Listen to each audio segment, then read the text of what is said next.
শিক্ষা, শান্তি, প্রগতি, ছাত্রদলের মূলনীতি। ছাত্রদল নেতার বক্তব্যে ছাত্রলীগের মূলনীতি ভিডিওটি ভাইরাল। শিক্ষা, শান্তি এবং প্রগতি। নিষিদ্ধ ঘোষিত সংগঠন ছাত্রলীগের মূলনীতিকে ছাত্রদলের মূলনীতি বলে উল্লেখ করে সম্প্রতি এক ছাত্রদল নেতার বক্তব্যের ভিডিও ভাইরাল হয়েছে সামাজিক যোগাযোগ মাধ্যমে। বিষয়টি নিয়ে স্থানীয় রাজনৈতিক মহলে চলছে আলোচনা এবং সমালোচনা।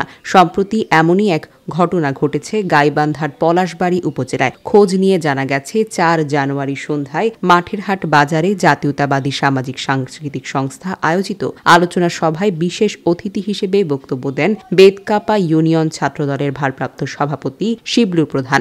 সেখানে তিনি ছাত্রলীগের মূলনীতিকে ছাত্রদলের বলে উল্লেখ করেন, যদিও বিষয়টিকে ভুল হয়েছে বলে জানিয়েছেন ওই ছাত্রদল নেতা। বক্তব্যের বিষয়ে তার কাছে জানতে চাওয়া হলে তিনি বলেন, ভুলেই বক্তব্যে ছাত্রদলের মূলনীতি না বলে ছাত্রলীগের মূলনীতি বলেছি। আমি কখনো ছাত্রলীগের রাজনীতি করিনি।